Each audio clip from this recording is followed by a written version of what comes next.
வணக்கம். Welcome to கதை திரட்டு audio books. இந்த வீடியோவில் நம்ம என்ன கதை கேட்க போகிறோம்னா, தணல் சிறுகதை. நம்ம சேனலை இது வரைக்கும் சப்ஸ்கிரைப் பண்ணாதவங்க சப்ஸ்கிரைப் பண்ணுங்க. பக்கத்தில் இருக்கிற பெல் ஐக்கானை கிளிக் பண்ணி ஆல்ங்கிற ஆப்ஷனை ப்ரெஸ் பண்ணுங்க. ஸோ தட் நான் போடுற கதைகளை உடனுக்குடனே நீங்கள் கேட்கலாம். வாங்க கதைக்குள்ளே போகலாம். இருள் பெரியாத அந்த வைகரை பொழுதில் எழுந்திருக்க மனமில்லாமல் படுக்கையில் புரண்டு கொண்டிருந்தாள் ஜானகி. மா என்று ரீங்கார தொனியில் குரல் கொடுத்தது கொட்டிலில் கட்டியிருந்த பசு. அடுத்திருந்த ராமர் கோவில் மடத்தில் இருந்து பஜனை கோஷ்டி ஒன்று வைகரை பொழுதின் சுனாதத்தோடு சங்கும் ஜால்ராவும் முழங்க பஜனை பாடிக்கொண்டு சென்றது. மார்கழி மாத குளிர் ஊசி முனையாய் உடம்பை துளைப்பதை கூட பொருட்படுத்தாமல் இருள் மண்டி கிடந்த அந்த நேரத்தில் கை விளக்கின் துணையோடு வாசல் தெளித்து பட்டு பாய் விரித்தாற்போல் வாசல் முகப்பில் பெரிதாக கோலம் போட்டு கொண்டிருந்தாள் எதிர் வீட்டு பார்வதி. கொல்லைப்புறத்தில் வேலைக்காரி தனம் பாத்திரங்களை உருட்டி கொண்டிருந்தாள். ராமர் கோவில் ஒலிபெருக்கியில் இருந்து இனிமையாய் தவிழ்ந்து வந்த திருப்பாவையின் புனித நாதத்தை அமுக்குவது போல அந்த ஓசை அபஸ்வரமாய் ஒலித்தது. மாடியில் தம்பி மூர்த்தி ஆங்கில பொயட்ரியை உருப்போடும் ஓசை. சமையலறையில் அன்னம்மா கிழவி ஸ்டவ்வை பற்ற வைத்ததால் உண்டான கிர் என்ற சப்தம். கிணற்றடியில் பச்சை தண்ணீரை வாளி வாளியாய் அள்ளி கொட்டி கொள்ளும் அம்மாவின் அவசரம். காரியங்கள் தொடங்கிவிட்டன. இனி அது ஓய்ந்து அடங்கும் நேரம் எப்போதோ.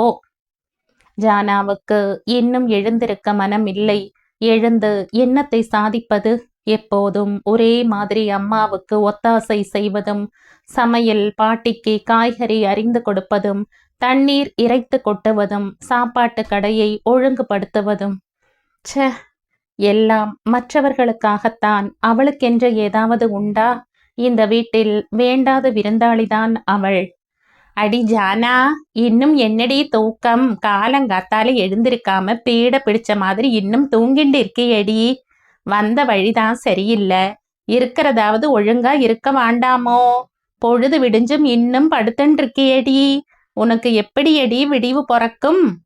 ஈரப்புடவையை உடம்பில் சுற்றியபடி போகிற போக்கில் கடுகு பொரிவது போல் பொரிந்துவிட்டு போய்விட்டாள் அம்மா. அவளை சொல்லி குற்றமில்லை. காலா காலத்தில் கரை சேர வேண்டிய மகள் 4 பேர் பரிதாபப்படும்படியான நிலையில் வீட்டில் முடங்கி கிடப்பதை பார்த்து பார்த்து அலுத்து கசந்து விட்ட விரக்தி.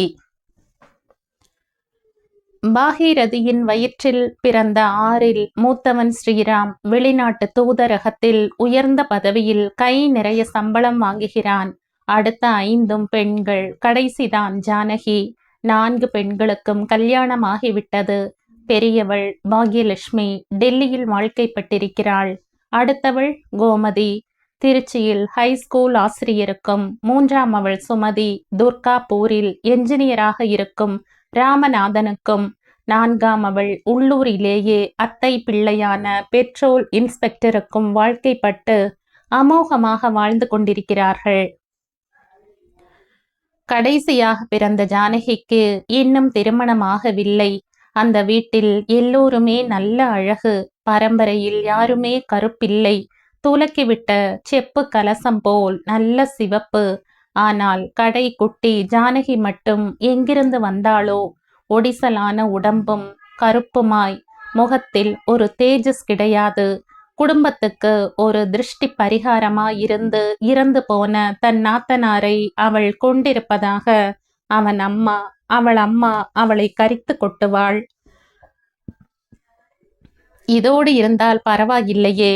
அவள் உயிரை வாங்காமல் சித்திரவதை படுத்தும் அந்த பாழாய் போன வலிப்பு நோய் வேறு. அது மட்டும் இல்லை என்றால் வரதட்சணை கொஞ்சம் கூட போனாலும் இந்நேரம் அவளும் தன் தமக்கைகளைப் போல கணவனோடு மாங்கல்யம் குலுங்க வாழ்ந்து கொண்டிருப்பாள். அவளை பரிசோதித்த டாக்டர்கள் அனைவரும் ஏக மனதாக சொன்னது, கல்யாணமாகிவிட்டால் இந்த நோய் மறைய வழி உண்டு என்பதுதான். ஆனால் அவளை யாரும் திருமணம் பண்ணிக்கொள்ள முன்வரவில்லை. பணத்துக்காகவும் குலத்துக்காகவும் அவளை பார்த்து போகும் மாப்பிள்ளைகள் சம்மதம் தெரிவித்துவிட்டு போவார்கள்.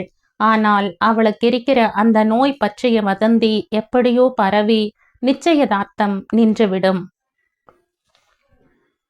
தனக்கு கல்யாணமாகவில்லையே என்று ஜானகி வருந்துவதை விட அந்த பெரிய வீட்டில் பெற்ற தாய்க்கே பிடிக்காத வேண்டாத சுமையாயிருந்து தொலைக்கிறோமே என்பதுதான் அவளுடைய ஆற்றாமை. கழிசடை கழிசடை என்று அவளை ஒதுக்கி ஒதுக்கியே படிக்க வைக்கவில்லை. இவள் படித்து என்னத்தை சாதிக்கப் போகிறாள் என்கிற அவநம்பிக்கை 7ஆம் வகுப்போடு படிப்புக்கு முற்றுப்புள்ளி விழுந்தது. வடக்கே இருந்து வந்து தங்கும் தமக்கைமார்களுக்கும் அவர்களுடைய குழந்தைகளுக்கும் ஊழியம் செய்யவே மாளாது. வேட்டகம் புறப்படுறேன் என்று 1 மாதத்துக்கு முன்பிருந்தே வடாம், அப்பளம், மோர், மிளகாய், பருப்பு பொடி, பட்சணம் என்று கொஞ்சம் ஒத்தாசு செய்யேண்டி ஜானா என்று நைச்சியமாக பேசி பேசியே அவளை பிழிந்தெடுப்பார்கள்.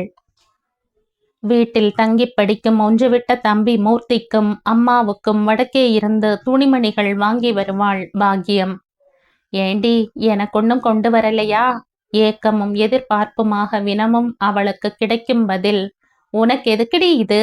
வெளியே போய் வரவாளுக்குத்தான் இதெல்லாம் பாந்தமா இருக்கும். வீட்டுல கரியண்டை வேலை செய்யறவாளுக்கு தாங்குமா இதெல்லாம்? அதான் வாங்கி யாரலை. கோவிச்சுக்காதடி ஜானா, அடுத்த முறை வரச்சே இதே போல துணி வாங்கி யாரேன். ஏண்டி ஜானா இப்படி இழைச்சிட்டே? உடம்பு துரும்பா போயிடுச்சேடி. ஜானா, சும்மா தானே இருக்க, இந்த புடவையை கொஞ்சம் தோச்சு போடுறியாடி அம்மா? அவள் மோவாயை தடவுவாள் மூத்தவள். எப்படித்தான் சுற்றி சுழன்றாலும் சக்கரத்துக்குள் இருக்கும் இருசு சுற்றினால்தான் சக்கரம் சுழலும் என்கிற ரீதியில் எதையெதையோ பேசினாலும் கடைசியில் அவளை பிழிந்தெடுப்பதில் தான் அக்காமார்களுக்கும் திருப்தி. வேலைக்காரி துவைக்க மாட்டாள், அவள் தொட்டாள் விழுப்பு மடி என்று ஒதுக்கி விடுவார்கள். வரன் தேடி தேடி களைத்து போய்விட்டனர் பெற்றோர். ஜானகி, அவள் என்றைக்கோ உணர்ச்சிகளை இழந்த வெறும் ஜடமாகிவிட்டாள். இதயம் வற்றிவிட்ட பின் உணர்ச்சிகளுக்கு இடம் ஏது? ஒரு நாள், ஏனா இப்படி செய்தால் என்ன? நாம நம்ம தரத்துக்கு ஏத்த மாதிரி பார்த்தா இந்த ஜென்மத்துல ஜானாவுக்கு கல்யாணம் ஆகாது. குறையுள்ள பொண்ணுக்கு நிறைஞ்ச மாப்பிள்ளை கிடைப்பானா? தோ பாருங்க, பேசாம வேதம் மாமி பிள்ளை ராமுடுவுக்கே நம்ம ஜானாவே முடிச்சுட்டா என்ன? பாகிரதி, நீ என்ன சொல்ற? வேதம் மாமியின் பிள்ளைக்கா? ஐயோ, அவன் உருப்படாத பிள்ளைன்னு பேர் எடுத்தவனாச்சே. எங்கோ வெளியூர்ல வக்கீல் குமாஸ்தாவா பிழைச்சிட்டு இருக்கிற அந்த பையனுக்கா ஜானாவை பண்ணலாங்கிற? அதிர்ந்தார் அவர். அந்த பிள்ளை உருப்படாதவனோ உருப்படுறவனோ எப்படியோ இருக்கட்டும், ஆனா அவன் ஒரு ஆண் பிள்ளை. ஜானா கழுத்துல 3 முடிச்சு போடுறவனா இருந்தா போரும். உடனே போய் வேதம் மாமிகிட்டே இது பத்தி பேசி முடிச்சுடுங்கோ. பாகீரதி, நம்ம ஆத்துக்கு வாசப்புறமா வர கூசிண்டு பின்புறமா வந்து ஒண்டி நிக்கிற வேதம் மாமியோட ஆத்துக்கு நானே நேர்ல போறதா? பொண்ண பெத்தவா குனிஞ்சுண்டுதான் போகணும். அதுலயும் நலப்படி குட்டையா இருந்தா கேட்கவே வேண்டாம். புறப்படுங்கோ. நெஞ்சை அழுத்தி கொண்டிருந்த பெரியதொரு பாரம் நீங்கிய நிம்மதி பெருமூச்சு அவளிடமிருந்து வெளிப்பட்டது. மூலையில் நத்தையாய் சுருண்டு முடங்கி கிடக்கும் தன் மாமியாரின் உறக்கம் கெட்டுவிடக் கூடாதே என்பதற்காக முட்டை விளக்கின் பின்புறம் அட்டையால் தடுத்தபடி அப்பளாம் உருட்டி கொண்டிருந்தாள் ஜானகி. தூக்கம் கண்களை சுழற்றினாலும் அதை பொருட்படுத்தாதவாறு பரபரப்பாக வேலையில் ஈடுபட்டிருந்தாள் அவள். அந்த 8 அடி குச்சில் அவளை சுற்றிலும் ஈரம் உலராத அப்பளங்கள் பரப்பி கிடந்தன. ஆயிற்று, அவளுக்கும் கல்யாணமாகி ஆண்டொன்று ஓடிவிட்டது. அவள் கணவன் ராமுடு திருமணமான 2 மாதங்கள் வரை ஒழுங்காக இருந்தான். பிறகு பழைய கதையாய் வீட்டில் கால் தரிக்காமல் வெளியூர் போய்விட்டான். தான் உண்டு உடுத்தியது போக எப்போதாவது 10, 20 என்று அனுப்புவான். அதோடு சரி. பெரிய இடத்தில் பிறந்து வளர்ந்த ஜானகி வரட்டு கௌரவம் பார்க்காமல் தன் விதிப்பயனை தான் அனுபவிக்க வேண்டும் என்று மாமியோடு தானும் உழைத்தாள். வேதம் மாமிக்கும் இப்போது உடம்பு முடியவில்லை. எல்லா வேலைகளையும் ஒண்டியாகவே செய்து அந்த குடும்பத்தை பராமரிக்க தொடங்கினாள். புரண்டு படுத்த வேதம் மாமி விளக்கு வெளிச்சத்தை கண்டு திடுக்கிட்டாள். ஜானகி, என்னம்மா அது, இன்னும் நீ தூங்கல? படுத்து தூங்குமா. எவ்வளவோ அமோகமா இருக்க வேண்டிய நீ இந்த வீட்டுக்கு வந்து என்னோட சேர்ந்து நீயும் கஷ்டப்படுறியேடியம்மா. வேதனை கசிய மருமகளின் முகத்தை தடவி கொடுத்தது வேதம் மாமியின் கரம். புரசை வாக்கத்தில் நெருக்கடி இல்லாத தெரு திருப்பத்தில் வேகத்தோடு வந்த கார் குலுக்கலோடு நின்றது. ஏனா அது நம்ம ஜானா மாதிரி இல்ல, சித்த இருங்கோ. காருக்குள்ளிருந்த பாகீரதி பதைப்போடு எழுந்து வந்தாள். கையில் பெரியதொரு பையோடு காரை கடந்து போன அந்த பெண்ணை உற்று கவனித்தாள் பாகீரதி. ஜானா, அவள் ஜானகியேதான். திரும்பி பார்த்தவள் தாயை கண்டதும் உவகையோடு அருகில் வந்தாள். மகளை ஏற இறங்க பார்த்தாள் அன்னை. சாதாரண வாயில் புடவை, கைகளில் கண்ணாடி வளையல்கள், தாலிச்சரடோடு உறவாடி கொண்டிருந்த மெல்லிய பொன் சங்கிலி, மெலிந்து இளைத்த மேனியிலும் ஒரு புது மெருகு, கன்னங்களில் பூசினாற்போல் சதைப்பற்று. பாகீரதியின் பார்வை சட்டென்ற மகளின் இடுப்பருகே தாவிற்று. அதன் பொருளை உணர்ந்து கொண்டாற்போல் ஜானகியின் முகத்தில் நாணம் குமிழிட்டது. என்னடி அப்படியா சமாச்சாரம்? ஏண்டி இத்தனை நாளும் என்னண்ட சொல்லல? இதே ஊர்ல இருந்துட்டே முகத்தை காட்டாம இருக்கியேடி ஜானா. உடம்பு இழைச்சு போய் இப்படி இருக்கியேடியம்மா. இந்த நேரத்துல உடம்ப நன்னா பாத்துக்கணும். கார்ல ஏறு ஜானா, வீட்டுக்கு போகலாம். இல்லம்மா, இப்ப நான் வரதுக்கு இல்ல. அவரண்ட கேட்காம கிளம்ப மாட்டேன். என்னடி பெரிய அவரு, ராமுடு தானே, சொல்லிண்டா போச்சு. வாடி. அம்மா, என்ன சொன்ன நீ? பெரிய அவருன்னா உன்னை பொறுத்த மட்டில டாக்டரும் என்ஜினியருமா இருந்தாதான் நீ மருமகனா ஏத்துப்ப போலிருக்கு. உன் பார்வையில அவர் அப்பளாம் இடும் வேதம் மாமியோட உருப்படாத பிள்ளையா இருக்கலாம். ஆனா எனக்கோ அவர் தாலி கட்டின புருஷன். 4 பெண்களையும் துருவி துருவி பார்த்து நல்ல இடமா கொடுத்த.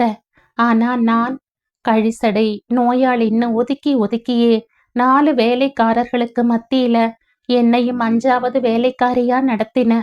சனி ஒழிஞ்சா சரின்னு நிலையான வேலையோ வருமானமோ இல்லாத ஒருத்தருக்கு தள்ளிட்டு இப்போ ஏளனமா பேசுற. தோ பாருமா, நான் கொடுத்து வச்சது அவ்வளவுதான்னு நானும் பரிபூரணமா இந்த வாழ்க்கையை ஏத்துண்டு இரவு பகலா உழைச்சு இந்த குடும்பத்தை நடத்துறேன். உருப்படாதவர்னு பேரெடுத்த என் கணவரை கூட என் பொறுமையால மாத்திட்ட. வாழ்க்கையில பிடிப்பில்லாம ஊர் ஊராய் சுத்திண்டிருந்த அவருக்கும் நிலையானதோர் தொழிலை அமைச்சிட்டேன். இரவு பகலா கண் முழிச்சு அப்பளாம் உருட்டியும் வற்றல் பிழிஞ்சும் ஊறுகாய் தயாரித்தும் 4 பேருக்கு தெரியாம முகம் மூடி மூடி வேற்று மனிதர்கள் இருக்கிற இடத்துல 4 பெரிய இடங்களில் வாடிக்கையாய் போட்டு பணம் சேர்த்து டைப் மிஷின் வாங்கி செஷன்ஸ் கோர்ட் ஏரியாவில் ஜாப் டைப்பிஸ்டாக அவரை சுயமா சம்பாதிக்க வழி செஞ்சுட்ட. நீ நினைச்ச மாதிரி நான் கழிசடையா போகல. இப்போ சௌக்கியமா தான் இருக்க. உண்மையை சொல்ல போனா எனக்கு முன்ன மாதிரி இப்போ அந்த வலிப்பும் வர்றதில்ல. என் உடம்பை தேத்துறதுக்காக நான் அங்க வர வேண்டியதில்லை. ஏன் தலை பிரசவத்துக்கு கூட அங்க வர்றதில்லைன்னு முடிவு பண்ணிட்டேன். அம்மா, ஒரு சின்ன தணல் உன் காலை சுட்டுடுத்தேன்னு நீ அதை தெருவில் விட்டெறிஞ்ச. ஆனா அதை ஊதி ஊதி அந்த ஜுவாலையிலிருந்து விளக்கேத்தி ஒரு இருண்ட வீட்டுக்கு வெளிச்சம் கொடுக்க முடியுங்கிறத நான் நிரூபிச்சிட்டேன். நான் வர. நிதானமாக ஆனால் அழுத்தத்தோடு பேசி முடித்துவிட்டு கூட்டத்தில் சென்று மறையும் மகளை கண்டு கண்ணீர் வடித்தாள் பாகீரதி. அது ஆனந்த கண்ணீர். ஆனந்த விகடன் இதழில் 10/1/1971 வெளிவந்த சிறுகதை இது. இந்த கதை உங்களுக்கு பிடிச்சிருந்தா லைக் பண்ணுங்க, ஷேர் பண்ணுங்க, சப்ஸ்கிரைப் பண்ணுங்க. மற்றும் ஒரு இன்ட்ரெஸ்டிங்கான கதையோட அடுத்த வீடியோல சந்திப்போம். பை. தேங்க்யூ.